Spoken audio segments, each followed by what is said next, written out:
साईं मरकज़ी अगवान शफी मोहम्मद सेठियो साहब, साईं एजाज अहमद चांडियो साहब, मानवारा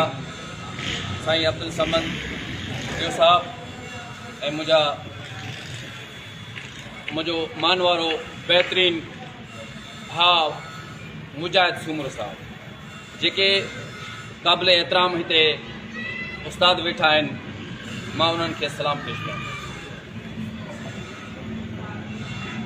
हक़ीक़त तव्हांखे मां बयानु ज़रूरु कंदुसि त असां वटि जेका शख़्सियत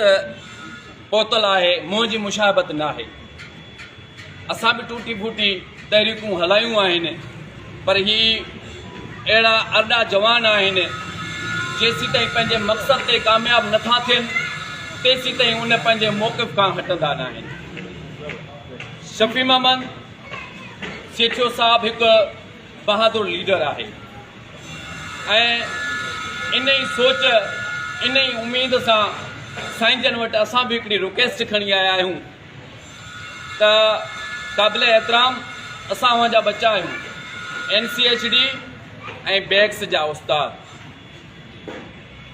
हर फोरम ते तव्हां जूं तहरीकूं हलनि थियूं पियूं, तव्हांजा झंडा फड़काया था वञनि ऐं यकीनन फड़काइण जहिड़ा बि आहिनि, पर असां अव्हां वटि हिकु उमेद खणी था अचूं त 10 फेबरवरी ते अव्हां जो ग्रांड एहतजाज आहे ऐं असां अव्हांखे रिक्वेस्ट इहो था कयूं त घटि में घटि पंहिंजे बच्चनि ते नज़रसानी करे चार्ट ऑफ डिमांड में NCHD ऐं बैग्स जो बि मौक़िफ़ रखियो वञे।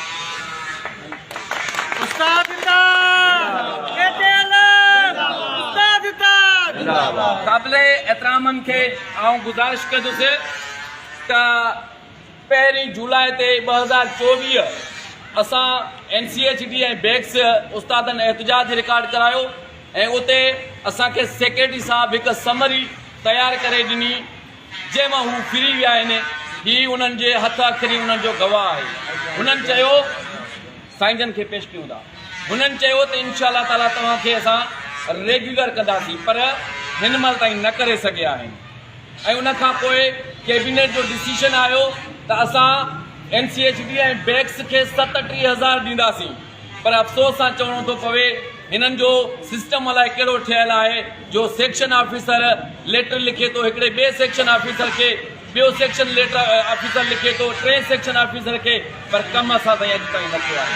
असां उमेद खणी आया आहियूं ऐं इंशाअल्लाह ताला असां सभिनी उस्तादनि खे गुज़ारिश था कयूं, अपील था कयूं जहिड़े तरीक़े सां साईं असां वटि पैगाम खणी आयो आहे त पंहिंजे हक़नि जे लाइ असांखे इंशाअल्लाह ताला 10 फेबरवरी ताईं पहुचणो आहे त यकीनन असां जेसीं ताईं साईं जो साथ ॾींदासीं असां तॾहिं ई कामयाबु थी सघंदासीं इंशाअल्लाह। वधीक मां कुझु बि नथो